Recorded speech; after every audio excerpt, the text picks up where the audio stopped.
Hello everybody, Josh Rorty here, Jeremy Rorty, Rising Phoenix Martial Arts. This video we wanted to talk about wrestling in self-defense. Now this video isn't a bag on Brazilian Jiu-Jitsu or Sambo. I mean, we have backgrounds in both of those, and what you're going to notice in this video is that kind of background is very important. You need to know how to wrestle. But in a real self-defense situation, you don't have a cage around you. You don't have a referee that's going to stop things when things get crazy. So really, do you want to be on the ground when him and his buddies are around?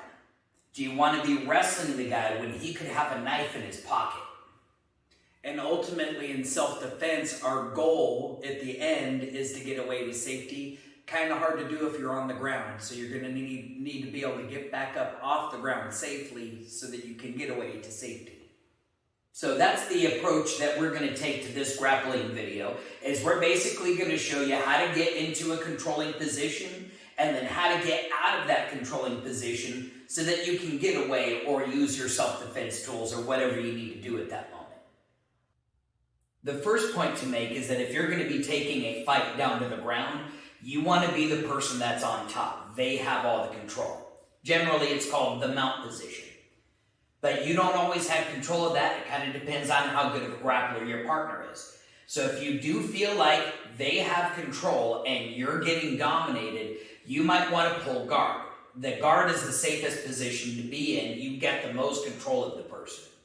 So you might also end up in a mount position, which is them sitting on top of you. That's a very bad position to be in, but it's not necessarily game over. You have some tools for that too. Let's start looking at the guard, and that's what we'll base all of the rest of our techniques from. So the first thing I want to talk about is how to control this situation into a guard where I have control of him being on top of me. So first thing I'm going to talk about is you always want to have your knees bent. But in this case, as you're feeling the pressure come on you, bend your legs a little more. Let your leg muscles do what they're supposed to do and hold both of you up. From that position, I think about turning my knees to the outside. If I can create this V shape with my legs, that's going to guide his body between my legs. As I'm going down, I'm also going to be thinking about either taking one leg or even both of my legs and wrapping around his body so that I have a hold of him. This is what that would look like if he's tackling me. He comes in, I'm going back, my knees go out to the side, I'm coming down, I wrap my feet around. If I can get his head like this, this is cool. If his head pops up, I'm just going to try to pull his head in between my legs. If they're thin enough, you can lock your feet. If they're not thin enough, just keep those hooks in. You can even use these heels as a weapon to change his mind about what's going on. That even works the same way if we're in more of this wrestling position and all of a sudden I feel like I'm getting pulled over. Well, if I'm getting pulled over, I might just hold on to him, wrap a leg, and then sit down to the ground and just pull him into this position. Again, I want to be trying to control one hand. In this case, I got a hold of his forearm and his head. If I can wrap his arm into a headlock, that'll even give me more control over the situation. So if you can't get your legs wrapped around for a full guard, you can always go for the half guard, where I've got at least a hold of one leg. This is going to keep him from swinging around and at least sitting up directly on top of me. If I don't have his head and his arm, though, I'm in a lot of trouble because I don't have control of him from right here as much. But if I can come down to the position, I can hook the head, I can hook the arm, then at least he can't get away from me.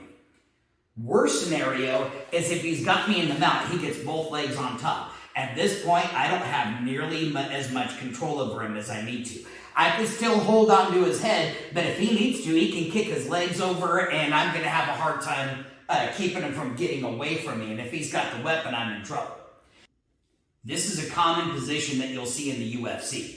Person sitting on top, and they're just raining down blows on the other person. Now, if you have your hands up, you can still parry punches from here, but he's got so much power, and I don't really have a lot of strikes I can do from this position.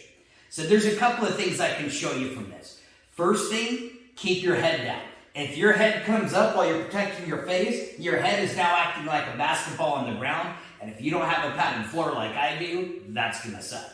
So you keep your head pinned down, you keep your elbows at your side and your hands up. You don't want to let your arms get away from you because if he knows wrestling, he's going to grab a hold of one of those arms and you're in an armbar, which is a bad situation. Keep the elbows close and use the hands to block punches as they're coming at you. Now, the other thing I can give you is you want him to stop throwing punches. I'm just going to take my hips. I pull my feet in as close to my butt as I can, and I'm going to push my hips up towards my head. You'll see that's going to make him reach his hands out to the floor because he doesn't want his face to hit the floor.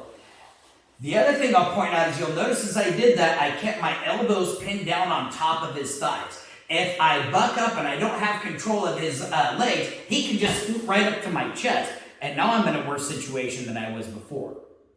If he does get up onto your chest, there's a technique called shrimping, where what I do, here, get off me for 1 second, and I'll demonstrate the technique. What happens is I push with one leg, and I scoop my hips.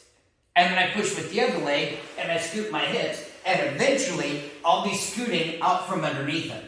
Now, as he gets on top, when I do that motion, I need to pin his legs. So what I do is I clasp my hands together like this, and I try to hug my hands up towards my head. As I do that, I'm going to push on his leg as I shrink, push on his leg as I shrink, and I'm going to try and get him back down to my hips. From this position, if I've got my hips down, I can do my bucking to keep him up.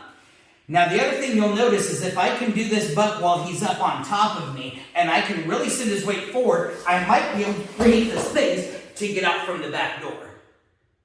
The next thing I want to show you is how to get out from being underneath a person to being on top of the person. One of the easiest ways is what's called a sweep. If he's got his weight down on top of me, what I want to try to do is control one hand. If you imagine his body's a table, he's got 1, 2, 3, 4 legs. What happens to a table that only has 3 legs? So one thing I can do is just trap an arm, and then I can buck myself up that direction, and he's kind of getting off of me halfway. Problem is I don't have control of this leg, so while I have control of this arm, he might be able to post that leg out to stop him. So if I can from here use my foot to hook his foot, now that foot's not going anywhere. I hook a foot, I hook an arm, then all I have to do is buck that direction, and now I'm on top. One of the things that can make this difficult is if he's got your hands pinned. If the hands are pinned, I can't lock up his arms. And I really don't want to try to fight him strength for strength. So one of the things I can do is I do the sweeping motion. I take my hands here. I'm going to make fists to make my arms strong. I'm going to sweep my hands down to the side. His face is going down to the ground, and I do my buck, looking where his hands went. Now I can grab a hold of him to keep control of him. I can hook that leg, and then I can get a hold of that arm. The other challenge you're going to face is if this guy already knows a little bit about wrestling. If he feels me hook that ankle and he feels me grabbing a hold of that arm, however I get a hold of it, he's probably going to understand, if he's wrestled a day in his life, what I'm doing. And as I start rolling, he might start to try to post out that way. So one of the keys is if I'm not a monkey with the hand stuck in the cookie jar. I've got him trapped and I'm going that way, but he's not going. I might have to switch. See, I've got this arm in front of me to be able to frame to keep him off. But I can also just take that elbow, swing it around, and hook his other foot, and then roll him the opposite direction. And now I'm back into this mount position. From this mount position, if I need to get away, there's a couple of things I can do. I'm on top, so I might just sneak one of my elbows down and stick it right into his solar plexus. My elbow fits in there like a Lego piece, and if I start leaning my body, you can see his face is getting very uncomfortable. It's going to make him want to push me away. Also, if he's got a good hook on me and he's not trying to let me go, I can take my elbow on the inside of his thigh. That's also not a very comfortable thing for him. Of course, I do have to worry about him punching, but he's not going to have a lot of power from right there. But if I can keep this hand up and get that leg pinned down and get on top of the leg, I now have a better chance to get away from him. Now, I can use that same shrimping and sweep in the guard position. It's a little bit more difficult because I don't have firm purchase to get my foot on the ground and buck him. He's all the way down on the ground, so I can't affect that as much. So here's how I'm going to use my sweep. First of all, the hands can be pretty easy to control. Even if he's punching down at me, I might be able to catch one of them and get it pinned to my chest. If I can get 2 of them pinned to my chest, that's even better. Back up a little bit for me so they can see my shrimp. So here's how I'm going to use the shrimp. The side that I'm going to want, I'm going to use this side so the camera can get it. I'm going to shift my hips the opposite way. I take one leg and the other, and I just get my hip pushed out. Once I get the hip pushed out, I can get this foot right inside his thigh, right inside his hip, and I'm going to push that leg straight out. See how he got flattened out? Let me show you from the full guard position. Again, I've got this guard. I can use it to pull him down and get his head down here if I need to. From this position, you notice, I'm going to try to get his arm into a headlock. I can either get it into a headlock this way, or I'm going to collapse right on top of the elbow and get my forearm in there. Here's my shrimp. I get my feet where I got good purchase. I twist my foot out one way, keeping hold of that arm. I push the leg, and then I roll over on top. And now I'm in the position that he really doesn't want me to be in. The next thing I want to show you is how you're going to escape if you're in a mount position. Now, he's got a bunch of options. If I'm sitting up like this and he bucks my hips, oh, boom, all of a sudden I'm in probably a bad situation. So one of the things that I always like to do is keep pressure on the person. Now, the problem is, if I keep pressure this way, there's a chance he could get into an armbar. But if I'm in a mount, he's going to have a hard time getting his legs out. So when I do this, the big thing is I'm not reaching up and putting my body weight forward like I'm trying to choke him. What I'm doing is putting my hand below his solar plexus like I'm trying to give him CPR. And I just put my weight forward this way. Now from here, here's the problem. If I just try to stand up to get away, if he knows anything about jiu-jitsu, he's got a control of this ankle. So outside of just being able to do a tactical roll to get over the top of him, I'm in a good position for striking here. I'm putting in some weight here. I can drop down some blows. I can drop down an elbow. As soon as he starts covering his head, now I can push on his elbows to be able to get away. Otherwise, I've got a couple of directions I can roll. I can roll off at an angle this way, or I can even roll directly over his head. These are just a couple simple techniques we pulled out of our grappling toolbox. You can use them in pretty much any situation to keep you safe. But you're not going to learn much just by watching the video. You got to take these techniques out on the mat and practice them. The more you get into grappling techniques, the more comfortable you're going to be, the more tools you'll have in your toolbox, and the easier it's going to be for you to get up off the ground and away to safety.